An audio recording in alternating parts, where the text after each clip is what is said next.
올 초에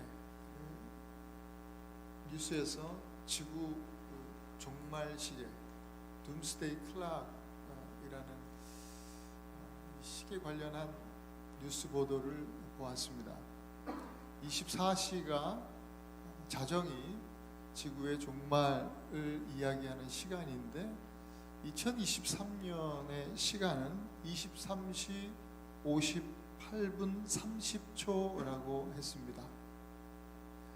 이런 시간이 나온 이유는 올해도 계속되어지고 있는 우크라이나 또 러시아 전쟁, 그리고 북한의 또 미사일 핵시험, 또 중국과 대만의 긴장 관계의 또 악화, 여러 가지 기후 변화 문제, 환경 문제, 물가 상승, 수많은 원인들, 문제들로 인해서 작년보다도 10초가 앞당겨진 그런 시간이 되었습니다. 지금 현재는 그래서 자정까지 90초가 남아있는 상황이다 라고 경고했습니다. 이 세상의 과학자들이, 또 핵과학자들이 특별히 둠스데이 클락을 이렇게 만들었는데요, 세상의 과학자들도 이구동성으로 오늘 이 시대는 마지막 때, 종말의 시대다, 정말 종말이 임박해 있다라고 이야기합니다. 성경도 종말에 관한 말씀을 벌써 이전부터 우리에게 하셨습니다. 오늘날은 이 종말에 관한 이야기를 교회에서 잘 하지를 않은 것 같아요. 그러나 분명히 성경은 우리에게 종말에 관하여 이야기하고 있습니다. 괜히 종말에 대해서 이야기하면 이단 취급받을까봐 얘기를 안 하는 건지 모르겠지만 분명히 성경은 종말을 이야기하고 있습니다. 예수님도 이 땅에 오셔서 처음 하신 말씀, 그 말씀에도 종말의 메시지가 있어요. 예수님께서 마가복음 1장 15절의 말씀에 보니까 처음 선언하신 메시지인데요, 때가 찼고 하나님 나라가 가까웠으니 회개하고 복음을 믿으라 라고 선포하셨습니다. 하나님 나라가 가까웠다. 임박한 이 종말에 대해서, 하나님 나라에 임박한, 아주 정말 가까이 도래했다라고 하는 메시지를 주님이 하셨던 것이죠. 근데 오늘날 많은 사람들은 이 말씀을 진지하게 받아들이지 않습니다. 심지어는 예수 믿는 성도들까지도 이 말씀을 그렇게 진지하게 받지 않아서 심각한 매너리즘에 빠져 있습니다. 종말은 절대로 오지 않을 것처럼 그렇게 하루하루를 살아갑니다. 여러분, 그러나 우리가 생각하는 것보다 그날은 훨씬 더 가까이 와 있습니다. 지난 튀르키예 지진으로 인해서 상상을 초월한 인명피해가 났고 또 계속해서 발생하고 있어요. 뉴스를 보는데 그 사고 속에서 생존한 남성이 인터뷰를 하는 모습, 그게 참 불안하고 떨리고 두려움 가운데 그 표정으로 역력히 드러나는 그 얼굴로 인터뷰하는 모습이 생각이 납니다. 잊혀지지가 않아요. 그가 하는 얘기가 이런 얘기였어요. 나는 정말 지구의 종말이 온 줄 알았습니다. 그런 얘기를 먼저 하더라고요. 그 새벽에 갑자기 큰 지진이 일어나고 수천 채의 집들이, 건물들이 동시다발적으로 무너져 내릴 것을 누가 알았겠습니까? 아무도 예상치 못한 시간, 정말 도적같이 그 사건은 일어났습니다. 여러분, 우리는 분명히 마지막 때를 살아갑니다. 예수님이 마태복음 24장 여러분 나중에 읽어보시면 이 마지막 때에 대한 여러 가지 징조를 말씀해 주셨습니다. 마태복음 24장을 읽으면 바로 저와 여러분들이 살아가는 오늘날에 대한 묘사를 한 것처럼 너무나 오늘날의 모습과 똑같은 이야기를 예수님이 하셨어요. 이런 일이 있으면 마지막 때임을 너희들이 알아라 라고 하는 말씀이셨습니다. 그 예수님의 말씀에 근거해서 너무나 확실하게 분명하게 오늘 저와 여러분들이 사는 이 시대는 마지막 때입니다. 너무나 악한 시대죠. 이 악한 시대, 이 악한 마지막 시대에 이 시대를 살아가는 우리 모든 주의 자녀들은 그리스도의 주님의 선한 능력으로 하루하루를 살아내야 할 줄로 믿습니다. 무엇보다도 마지막 때를 사는 우리들은 주님의 때에 대한 그리스도의 날, 주님의 때에 대한 분명한 분별력을 가지고 살아가야 합니다. 오늘 본문에 이 물이 포도주가 된 혼인잔치 사건은 너무나 유명한 이야기입니다. 짧지만 그 메시지는 아주 강력하고 이 스펙트럼도 굉장히 넓어서 여러 가지 우리에게 교훈을 주고 있습니다. 이 이야기를 다 오늘 하루에 드리는 것은 좀 무리가 있을 것 같습니다. 그래서 저는 오늘 이 본문을 통해서 3주에 걸쳐서 말씀을 좀 전하려고 해요. 제가 처음에 본 것은 오늘 말씀 11장에 보니까 첫 표적이다 이렇게 기록했는데 예수님께서 요한복음에서 7개의 표적을 보이셨어요. 더 많은 표적을 행하셨음에도 사도 요한은 딱 7개의 표적만 기록하고 있죠. 그 7개의 표적 중에서도 또 예수님께서 전체 행하신 표적 중에서도 첫 표적이다 라고 요한은 이렇게 기록하고 있어요. 그래서 표적이라는 주제로 말씀을 전하려고 준비하고 있다가 최근에 너무나 갑작스럽게 또 여러 가지 일들을 마주하면서 제가 조금 이건 한 줄 미루고 먼저 그 다음에 주님의 때라는 주제로 말씀을 전하려고 했는데 이것을 먼저 오늘 말씀을 나눠야 되겠다 생각이 들었습니다. 그래서 마지막 주는 또 믿음이라는 주제로 오늘 본문을 통해서 같이 말씀을 나누게 될 텐데 오늘은 주님의 때에 대해서 먼저 오늘 본문에서 말씀하고 있는 주님의 때가 도대체 과연 어떤 때인가, 어떻게 우리에게 주님의 때가 임할 것인가, 이런 이야기를 함께 말씀을 나누면서 은혜를 나누고자 합니다. 갈릴리 가나라는 작은 동네에 혼인잔치가 있었습니다. 결혼식이죠.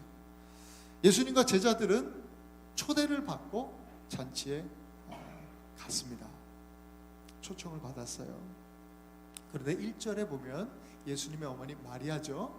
예수님의 어머니 마리아는 초대받고 간 것이 아니에요. 거기 계시니라.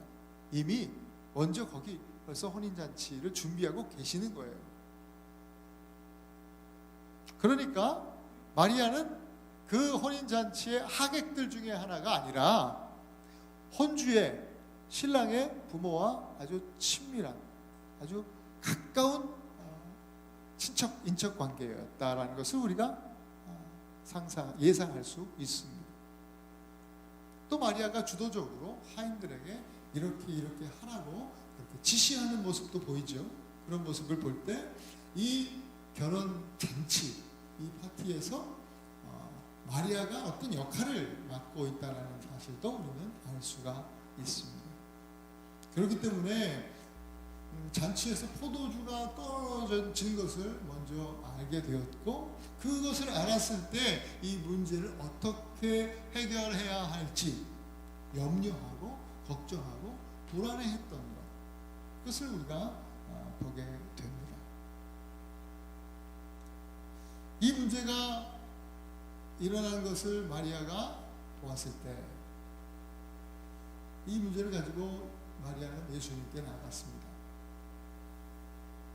그때 예수님은 여자여, 이것이 나와 무슨 상관이 있습니까? 내 때가 아직 이르지 않았습니다 라고 하셨어요. 이 말씀을 읽으시는 우리 많은 성도들이 좀 불편해 하십니다. 버릇없게 말했다 이거죠. 어머니한테 도대체 왜 이런 식으로 말씀하셨을까? 라는 불편함이 있는데 사실 우리가 히브리어를 잘 모르는 탓입니다. 그리고 유대 문화를 잘 모르는 탓에 불편하게 느껴지는데 사실 그렇게 불손한 태도로 무례한 언어로 그렇게 이야기하신 것이 아닙니다. 오히려 반대로 대단히 공손하게 또 상대방에 대한 존경의 마음을 담아서 호칭을 하는 것이 여자여 라는 표현입니다. 십자가 위에서도 예수님은 어머니 마리아에게 그렇게 부르셨죠. 여자여 보소서 아들이니이다. 마리아는요 예수님께 나와서 아직 그 메시아적 소명까지 생각하지 못하고 자기 장남이잖아요. 사실 예수님은 많이 기대면서 마음적으로 심적으로 기대면서 살았거든요. 마리아. 요셉은 남편 요셉은요 처음에 예수님 태어날 때 이후에는 여러분 성경에서 요셉을 보셨어요? 못 봐요. 도무지 어디서도 생존 반응이 보이지 않아요. 아마 요셉은 일찍 사망한 것 같아요. 그래서 오랫동안 마리아는요 장남인 아들인 예수 이 아들을 많이 의지하고 살아왔어요.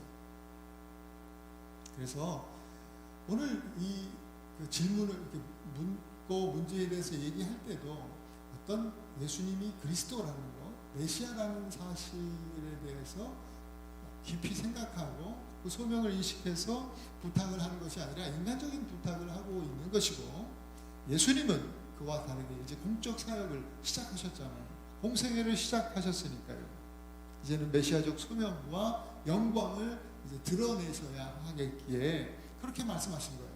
아들로서가 아니라 그리스도로서, 메시아로서 마리아를 어머니라 하지 않고 여기서 여자여라고 공손하게 호칭을 한 것입니다. 이어서 내 때가 아직 이르지 않았다고 했어요. 예수님은 복음서 전반에 걸쳐서 자신의 때에 대해서 말씀을 하셨습니다. 내 때. 그래서 여러분 예수님의 제자들은요, 예수님을 따르는 제자들은 그때의 제자들이나 오늘 예수님을 따르는 저와 여러분들 이 시대의 제자들이나 그때 주님의 때를 아는 것이 참 중요합니다.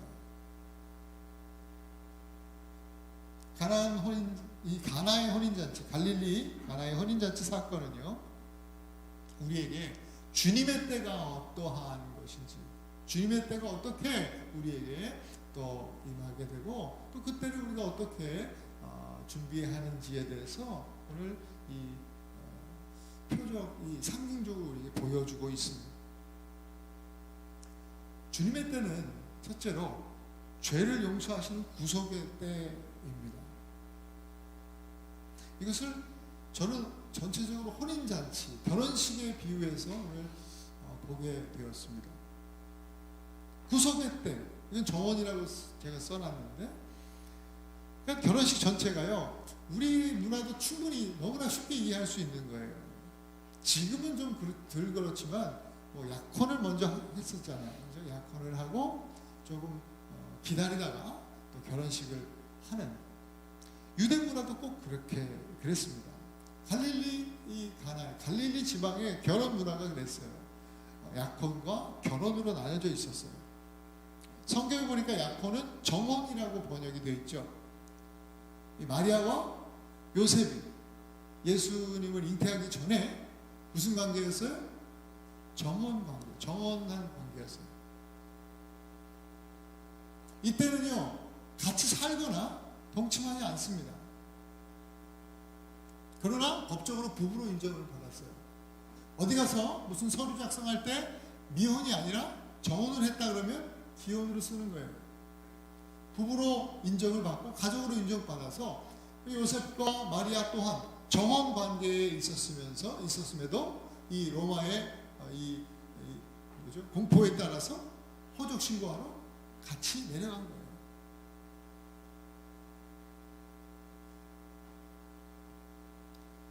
요즘 약혼은 따로 하지 않고요. 남자들이 보통 반지를 형편에 맞춰서 준비를 하잖아요. 그래서 여자에게, 자매에게 반지를 건네면서 나와 결혼하려고 그렇게 프로포즈를 합니다. 그러면 자매는 반지를 보고 반지의 사이즈를 보겠죠, 그죠? 반지를 보고 받을지 안 받을지 생각을 합니다. 자매의 마음입니다. 결혼을 하는 것이 자매한테 달려있어요. 그래서 여자한테. 유대의 정혼 예식이 꼭 그래요. 정혼식을 할 때는요, 신랑이 신부에게 이 잔에 포도주를 따라서 신부에게 마음을 다해서 포도주 잔을 건넵니다. 그러면 신부는 그 잔을 받아서 마시면 정혼 관계가 성립이 되는 겁니다. 근데 신부가 이 포도주 잔을 받았을 때 이것을 받아 마실지 안 마실지는 신부의 자유입니다. 신부에게 달려있는 거예요. 안 마시면 관계가 성립이 되지 않아요. 그러나 받아 마시면 비로소 둘 사이 언약 관계가 성립이 됩니다. 여러분이 포도주를 건넨다라고 하는 것은, 포도주는 피를 상징해요. 피는 곧 생명이죠. 따라서 포도주를 마심으로 인해서 신랑과 신부가 이제 한 생명을 나눈 한 몸 된 부부라고 하는 그런 선포가 되는 것이죠. 예수님께서 십자가 지시기 전날 밤에 제자들과 함께 만찬을 나누셨죠. 그때 잔에 포도주를 따르십니다. 그리고 제자들에게 건네면서 이것을 받아 마시라. 이것은 너희를 위하여 흘리는 내 피다. 이것은 언약의 피, 언약의 잔이니라 하셨습니다. 예수 그리스도의 보혈입니다. 예수 그리스도의 심장이고 그리스도의 생명입니다.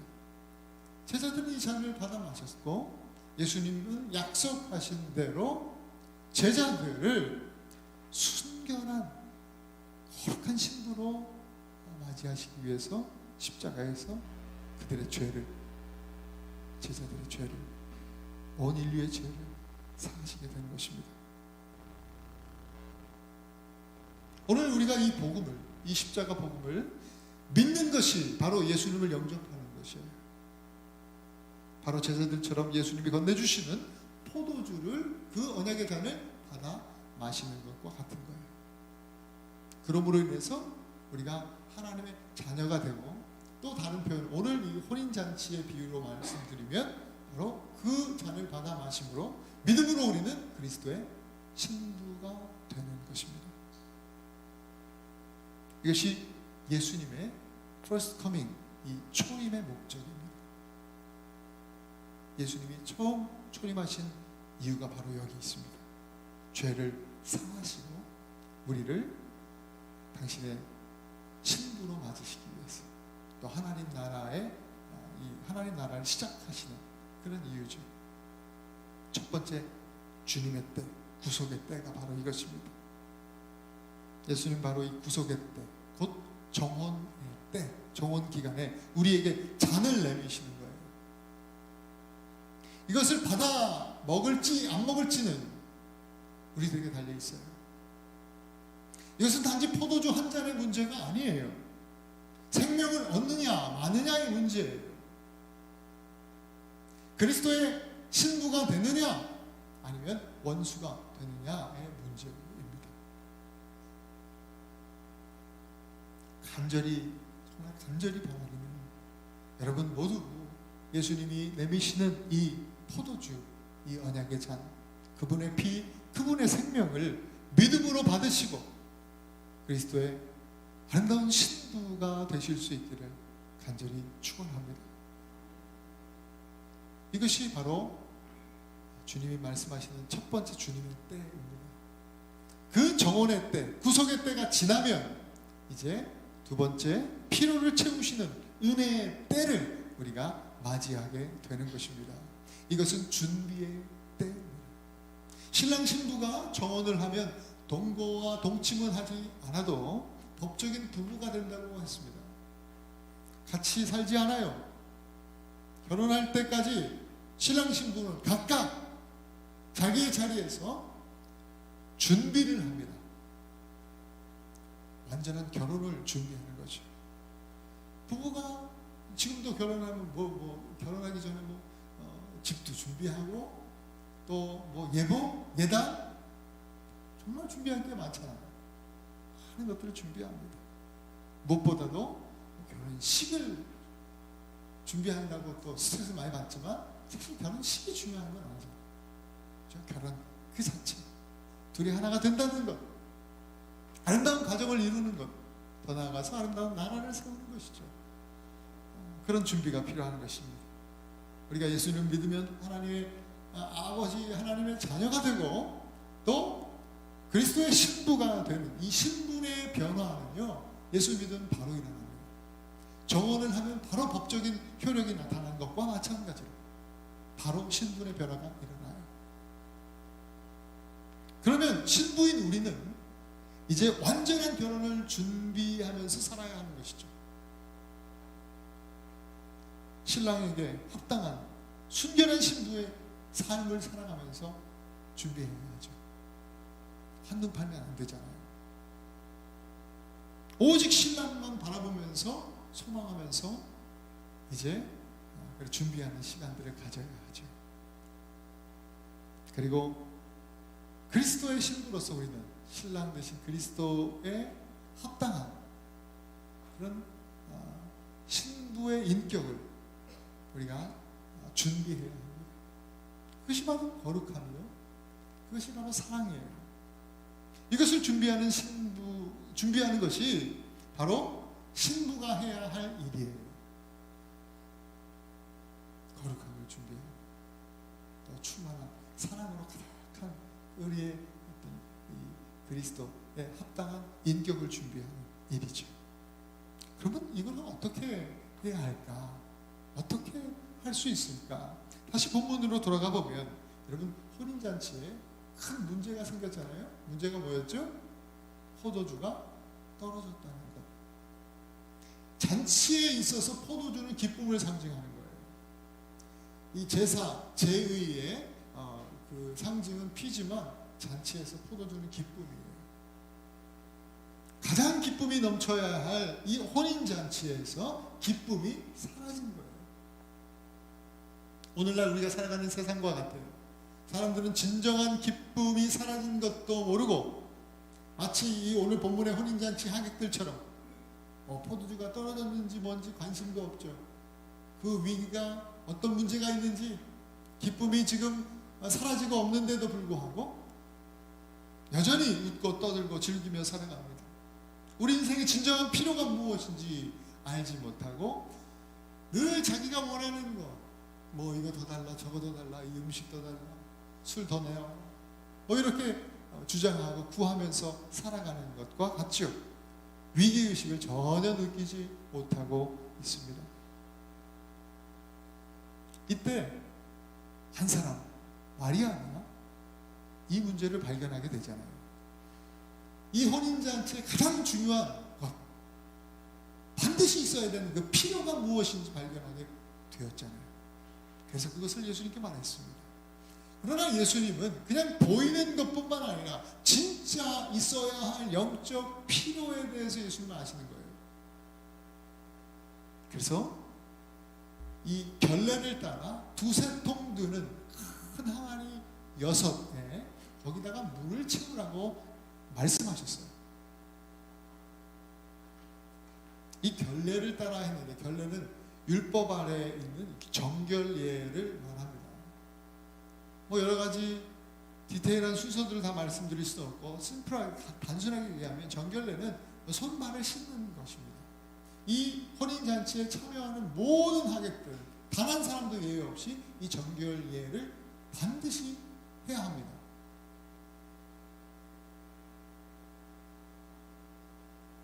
하인들은요, 예수님 말씀을 따라서 이 항아리에 물을 채웠고 가득 채운 물을 떠다가 이 혼인잔치의 책임을 맡은 연회장에게 갖다 주었습니다.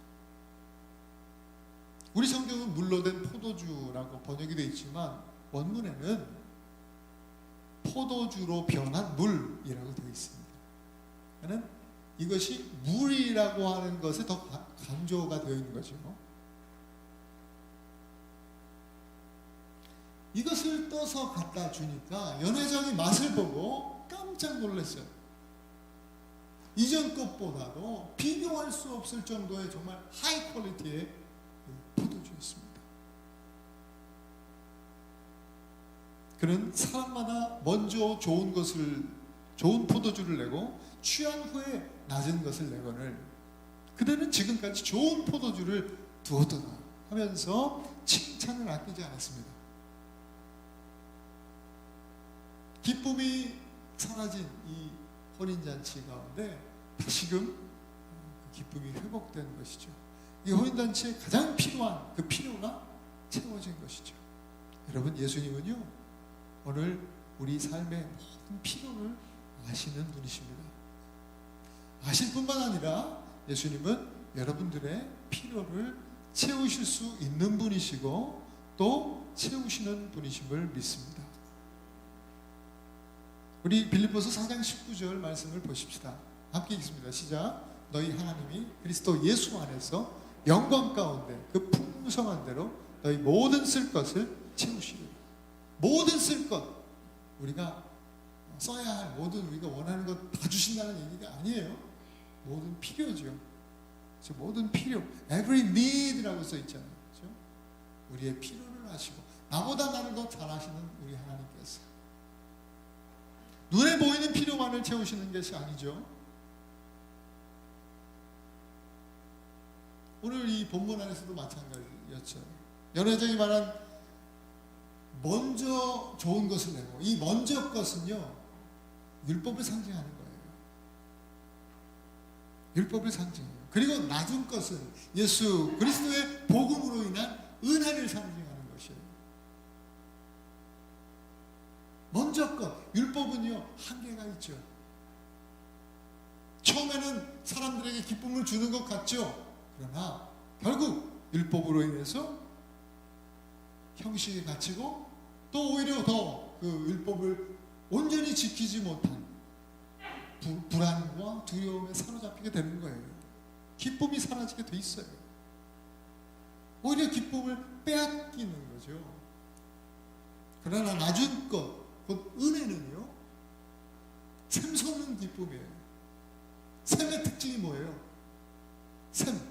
여러분 샘물 보셨죠? 저는 큰 샘물보다도 어릴 때 그런 자꾸 놀던 기억이 나요. 가지 잡으러 가고 막 이럴 때 보면은 땅에서 물이 퐁퐁퐁퐁 나오는데 그걸 이렇게 막아도 이게 막히지가 않아요. 옆에서 튀어나오든지 다시 놓으면 계속 이제 거기서 물이 계속 퐁퐁퐁퐁 올라오는 거를 되게 재밌게 바라본 적이 있어요. 그 샘이죠. 막힘이 없어요. 그침이 없어요. 멈추지 않고 부족함이 없는 거예요. 그 작은 샘이요 시내를 이루고 강을 이루는 것이죠. 은혜가 바로 그와 같다. 예수님은 이 물이 포도주가 되는 이 놀라운 사건들을 이 표적을 행하시면서 우리에게 그런 말씀을 하시는 거예요. 이제 율법의 때가 갔고 은혜의 때가 임했다라고 하는 선언을 하시는 거죠. 분명히 보여주시는 거예요. 우리 고린도후서 6장 1절 2절 말씀 보겠습니다.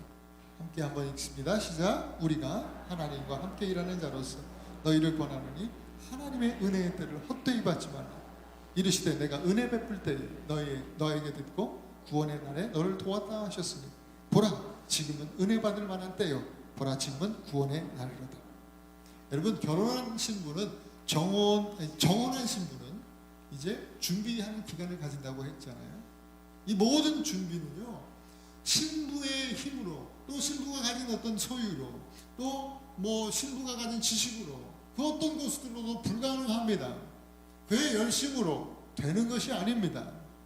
오직 은혜로만 가능하다고 말씀하시는 거예요. 은혜의 때, 바로 지금 이 준비 기간은 은혜의 때인데, 은혜의 때는 이 은혜를 사모하는 신부들에게 하나님께서 은혜를 부어주세요. 모든 영적인 필요를 채우고도 남는 넉넉한 충만한 은혜를 하나님께서 주시는 거예요. 이 은혜의 때에 바로 이 넉넉하고 충만한 샘솟는 기쁨 같은 은혜를 사모하시는 그리스도의 신부들이 되시기를 축복합니다. 순결한 신부로서 우리가 한눈 팔고 바람 피면 되겠습니까? 그러면 안 되겠기에 그에 합당한 신실한 믿음을 우리에게 은혜로 주실 줄 믿습니다. 거룩함을 위해서 말씀과 기도의 은혜를 여러분 사모하실 수 있길 바랍니다. 또 그리스도의 신부로서 합당한 인격이 필요하잖아요. 그 그리스도의 신부로서의 인격을 준비해야 하기에 때로는 우리에게 고난도 주시는 거예요. 그래서 고난을 통해서 우리가 더 단단해지고 성숙한 인격을 갖게 하시는 거죠. 그렇기 때문에 고난도 축복이에요. 그것도 우리에게 주님 안에서 은혜죠. 은혜. 오늘 여러분 고난 중에 계십니까? 이것이 또 다른 하나님의 은혜임을 기억하고 여러분 고난 중에도 감사한 하나님 앞에 예배하기를 쉬지 마시기 바랍니다. 우리는 그리스도의 신부로서 이렇게 은혜가 필요합니다. 날마다 새로운 은혜입니다. 더욱 은혜를 사모하실 수 있길 바랍니다. 그래서 우리 계시록에 기록된 어린 양의 혼인잔치, 신랑 되신 예수님과 완전한 하나됨을 위해서 더욱더 아름답게 준비되시는 여러분들이 되실 수 있기를 다시 한번 축복합니다. 마지막으로 세 번째 주님의 때는요, 영광을 나타내시는 재림의 때입니다. 바로 드디어 진짜 결혼식입니다. 주님의 때의 완성은 바로 예수님의 재림이죠. 오늘 본문의 혼인잔치에는 여러분 신기하게도 신랑 신부가 보이지 않아요. 신랑 신부에 대한 이야기가 없어요. 그렇지만 이제 이 완성될 혼인잔치, 어린 양의 혼인잔치에는 예수님이 신랑이 되시고 예수님의 십자가 보혈 그 구원의 잔을 받은 자들, 또한 예수님만 바라보면서 끝까지 은혜를 통해서 믿음을 지킨 거룩한 성도들이 그리스도의 신부가 되어서 우리 아버지 하나님 앞에 서게 될 것입니다. 예수님이 처음 오실 때에는 죄를 사하시고 하나님 나라의 문을 여시기 위해서 오셨어요. 그러나 예수님이 다시 오실 때에는 죄를 멸하시고 하나님 나라의 문을 닫기 위해서 오실 것입니다. 문을 닫으심으로 이제 언약을 완성하시는 것입니다. 혼인잔치의 문이 열려있다가 닫히는 예화는 예수님도 또한 열처녀 비유에서도 그렇게 말씀하셨고요. 우리가 잘 아는 이야기입니다. 이 언약이 완성될 때 주님의 신부들은 하나님 나라에 들어가게 되죠. 눈물도 없고 사망도 없고 애통하는 것이나 곡하는 것이나 또 아픈 것이 다시는 있지 아니하는 영원한 하나님 나라에 거하게 되는 것입니다. 우리 신랑 되신 예수님은 각각 신부 신랑이 각각 정혼한 그 이후에 준비하는 기간에 각각 결혼식을 준비한다고 했잖아요. 예수님 어떻게 말씀하셨어요? 내가 하늘에 올라가서 너희 거할 것, 우리가 거할 집을 주님이 예비하러 준비하러 가신다. 신랑은 그것을 준비하고 계시는 거예요. 그러면 우리 신부된 우리는 오늘 무엇을 사모하는 무엇을 준비해야 될까? 이 주님의 때를 사모하고 기다리는 우리 신부들. 여러분 성경은 이 그날이 도적같이 임한다 그러잖아요. 또 천사들도 모른다 그래요. 아들도 모른다고 하셨어요. 오직 아버지만, 하나님만 아신다. 실제로 갈릴리 지역에 그 결혼식이 그렇대요. 신랑한테도 안 알려준대요. 아버지, 신랑 아버지만 아시고 그 결혼식 날을 선포하시고 얘기하신다는 거예요. 이 유대 사회의 시간이요, 해가 지면 시작하잖아요. 우리랑 시간 개념이 다르거든요. 해가 지면 우리 시간으로 6시가 되면 이미 벌써 다음 날이 되는 거예요. 자, 그럼 아침에 이제 아버지가 아마 얘기해 주겠죠. 날이 이 밝은 낮에. 그러면 자, 내일은 이제 드디어 결혼식이다. 그러면 이제 신랑은 얼마나 흥분된 마음으로 결혼식을 준비하겠습니까? 잘 지금까지 준비된 결혼식. 그러면 이제 딱 해가 지게 되면, 밤이 되면 이제 신랑이 갈 수 있는 거예요. 성경에 많은 결혼식 예화가 다 밤에 일어나잖아요. 신랑이 밤에 오잖아요. 이때 신부는 어떻게 해야 돼요? 잠들지 말고 깨어 있어야 되죠. 마가복음 13장에도 이 마지막 때에 대한 이야기, 또 마태복음 24장에 여러분 읽어보시면 반드시 우리에게 이런 모든 이야기를 해주신 다음에 예수님이 동일하게 말씀하시는 거 하나 있어요. 잠들지 말고 깨어 있어라. 잠들지 마라. 우리 그리스도의 신부들에게 말씀해 주시는 거예요. 신랑이 언제 오실지 모르니까요. 잠들지 말고 깨어 있어라. 신랑이 올 때에 등불에 기름을 준비하고 깨어 있어라. 이것이 오늘 성경이 우리에게 주시는 메시지입니다. 날마다 성령 충만해서 기도하고 또 신부들이 이 영광의 날을 소망하면서 기다리고 있어야 하는 것입니다. 계시록 요한계시록 19장 6절부터 9절 조금 길지만 우리가 함께 읽어보겠습니다. 시작. 할렐루야. 주 우리 하나님 곧 전능하신 이가 통치하시도다. 우리가 즐거워하고 크게 기뻐하며 그에게 영광을 돌리세. 어린 양의 혼인 기약이 이르렀고 그의 아내가 자신을 준비하였으므로 그에게 빛나고 깨끗한 세마포 옷을 입도록 허락하셨으니 이 세마포 옷은 성도들의 옳은 행실이로다 하더라. 천사가 내게 말하기를 기록하라. 어린 양의 혼인잔치에 청함을 받은 자들은 복이 있도다. 여러분 모두 이 어린 양의 혼인잔치에 빛나고 깨끗한 세마포로 만든 웨딩드레스죠. 이 세마포 웨딩드레스를 입는 신부들이 되실 수 있기를 축복합니다. 사랑하는 우리 에나바니 교회 가족 여러분, 말씀을 마무리하면서 다시 한번 정리합니다. 여러분, 주님의 때는요, 하늘 아버지, 하나님 아버지께서 정하신 때입니다. 신실하신 하나님은 반드시 성취하시고 완성하시는 분이에요. 그 주님의 때, 두 때는 벌써 이루어졌어요. 초림과 재림 사이의 은혜의 때, 오늘 우리가 살아가는 때, 그리고 이제 재림의 때만 우리가 기다리고 있는 것입니다. 주님은 이 구속의 때에 우리의 모든 죄를 용서해 주셨습니다. 지금도 십자가 보혈을 믿고 회개하면 죄 사함을 얻습니다. 여러분 모두 이렇게 신랑 되신 예수님의 보혈의 잔, 이 언약의 잔을 받으시고 그리스도의 신부가 되실 수 있기를 다시 한번 강권합니다. 주님의 은혜의 때를 통해서 또한 우리 정원한 그리스도의 신부들은 하나님께서 모든 필요를 채워주십니다. 여러분 이 시기를 그리스도의 신부들인 여러분들 성도들은요, 이런 믿음을 가지고 살아내실 수 있기를 축복합니다. 하나님께서 나의 필요를 채우신다.